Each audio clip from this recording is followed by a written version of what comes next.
How's the academy going in for training? When's that timeline? Roughly 6 to 9 months. 6 to 9 months. All right, so Matt's getting into the academy. He first came to us with more of that hip pain on the right side and really developing more confidence in the gym, making sure we can lift heavier. Right. We've got him through the initial phase between the first like 10 to 12 weeks, getting a no PR within the squatting. I want to start introducing more of the long-term programming within how can we start deadlifting with confidence. So we're gonna start going through a warm-up right now.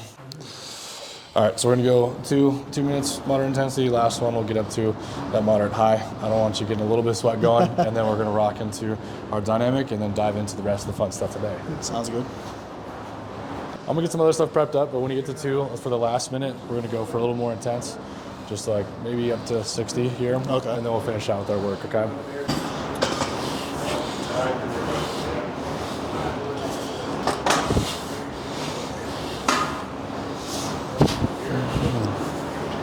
I want you to pretty much like feel it's comfortable. I don't want us to like really push through a lot of stretches, but we just want, the goal is to feel like your body's moving more and feel more prepared. And obviously get your heart rate up here, which is what I wanted.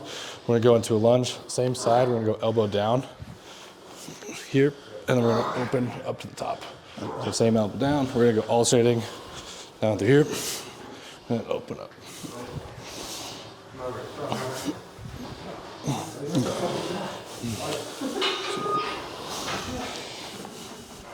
Good. Yep, and then open all the way up. If you want to put the other hand down, you can. So let's jump down.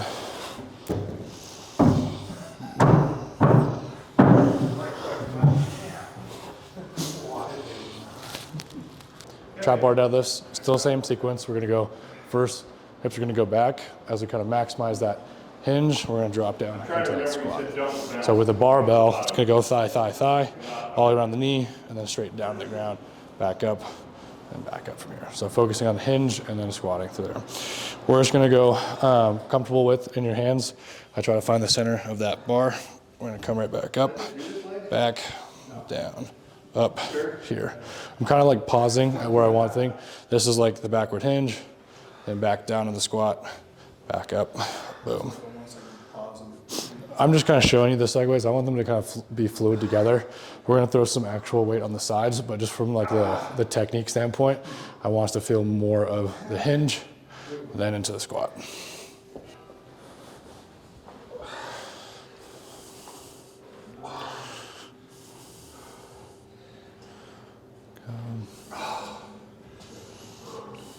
Let's go 2 more. How's that feel through there? It's been a little bit, so I like it. So as it gets heavier, we'll focus on just taking the slack out before we lift up in there, but that was good.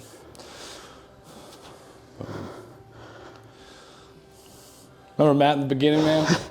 He's crushing it now.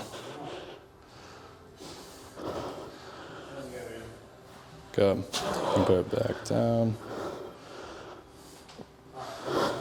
So reason to trap bar deadlifts, one, to kind of get rid of the barbell, kind of like some people get real stuck throughout the transition from the thighs to the floor. So trap bar takes away a lot of that, and we can stay more center of gravity.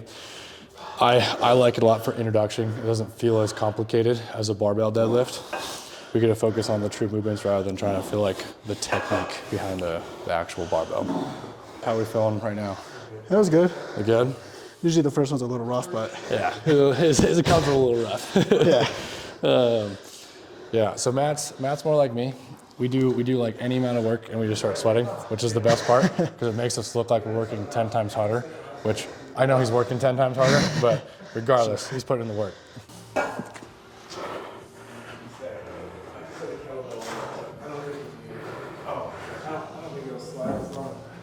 Just make it a little more fluid, just a straight hinge right into the deadlift.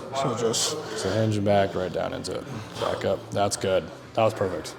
With box jumps, we can work to the higher. I just want to introduce it. We're gonna think about landing soft. Some people jump up there and they're just like, and like get real aggressive with it. There's a point in time where I want to use our hands. We're gonna stay straight and forwards, sink down, lift up right into it. Okay. So we can think about even jumping real high, and we can even land a little soft. But our purpose right now is to feel that initiating power explosion up top, and then landing comfortably on the top. Good. Let's go the whole foot on the box when you land. Good. Yep. More upright. So when I row, pushing. Yep. We're gonna get these a little bit both together. Right now I wanna start giving us a little bit more of what we call off center. So we're gonna catch it in our front rack position, a single arm. We're gonna go lunges down and back. It's gonna straight feel, quads gonna be burning pretty good here. I know, we're gonna walk out here, it's like loose as jello. But the big purpose right now is, hey, can we build you more capacity in like a dynamic setting?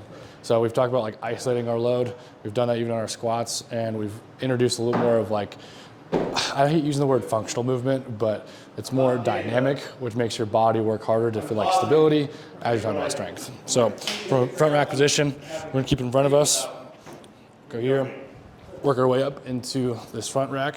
Gonna put it on our. So from here, feet together, we're gonna drop into that lunge, come back tall.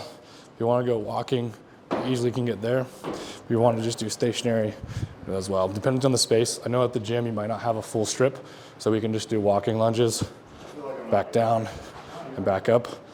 For the sake of today, let's just walk it down. Good.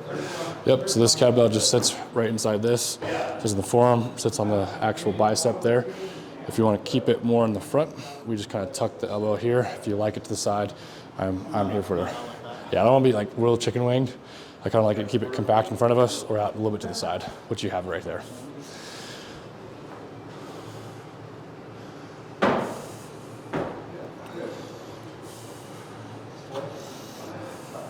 Let's go 4 each side.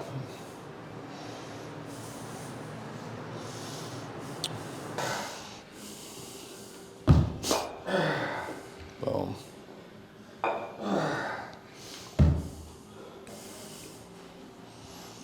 Lifting, like the rows and it's like I can keep it. That's all the time. Boom. All right, cool. Let's drop that down. Finishing out here, we're kind of tagging the two. I just like to be a little more efficient rather than like jumping, waiting.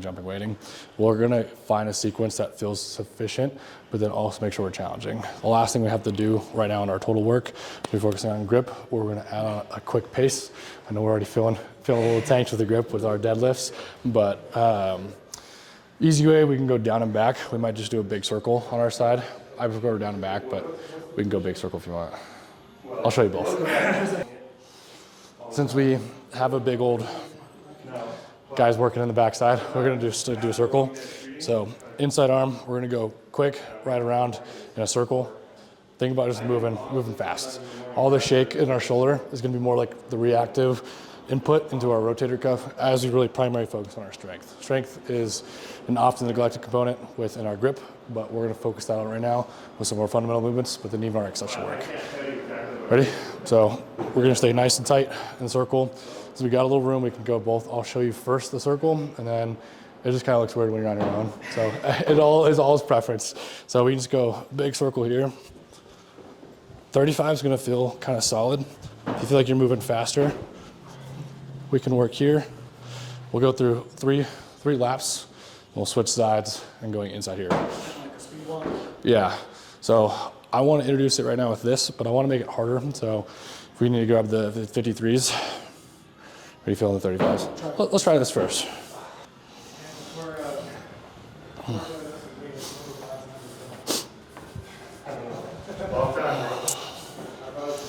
So we got to turn the other way, walking in the other circle.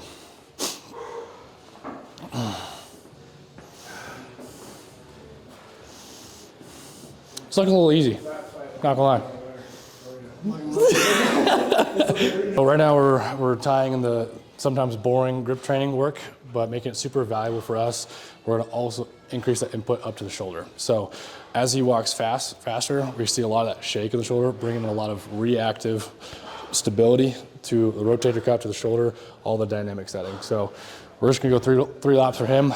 It's obviously a heart rate burner because we're just moving around in pace, but really focusing on the grip right now. But there's so much input going into the shoulder. Even though we're working on the fundamental of the grip, there's so much positive value everywhere else. Yeah, I remember when I first came to college, part of your hand was on my shoulder. Yeah. I was kind of feeling it. I couldn't really go like this.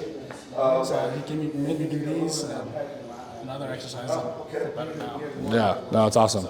So just building that resilience off of it. So this is why all these fundamentals are super important, is because sometimes they're often neglected in like a traditional program. It's like, oh, when are you gonna really give so much input? It's like so much strength, which strength is by far super valuable for long-term health, but making sure we can put all the different types of stresses from a performance realm of like, hey, making sure your shoulder's feeling more resilient. Because if we just focus on strength here, it'll feel better, but it's not gonna handle all like the random tasks that are a day. How are we all feeling? We got some cracks overdue? Yeah, a little bit. Dry off a little bit. Matt's, I've gone the trend of working Matt pretty good on the backside. We talk about like clearing the noise. I could adjust him on the front end and feel a lot of the benefit, but when we really focus on working him, everything kind of just stands out. Tissue that was not necessarily like needs to be really worked on calms down. We're really gonna find the highlights right now, and we'll be sweaty. So I love working it. Bring it back to old football days. Overall, any areas of tension that kind of feeling through after the session? When you pushed up here, it was kind of like right here. More so in this, like this, A little bit lower. working that posterior chain. Yeah, kind of like right there where that thumb is. Yeah, But it wasn't too bad. It was just like a little slight pressure. yeah.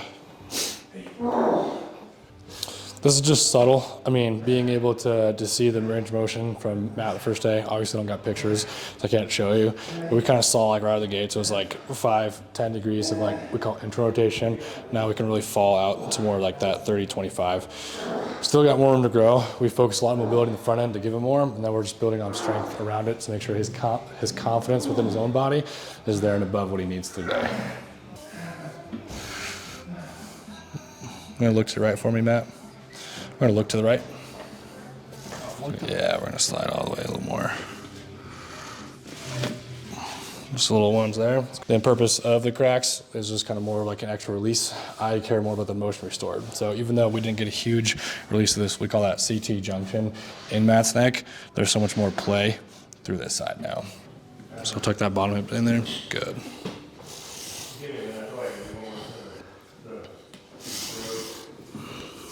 Big breath here. All the way out.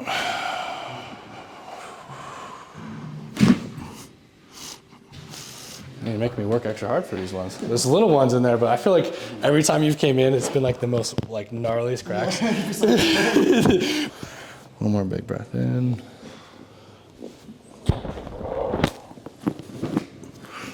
That was always the extra one. It was like firecrackers there, man. All the way up. Boom. I was waiting for it. Wow. In the pocket, I was going down right now. Yeah, it's on our side. Honestly, dude, your neck's moving really well. If I want to be like picky, there's a little stuff on this side. We'll slide a little bit to the right. Good. So I got your whole head. I got you. You can drop it to me.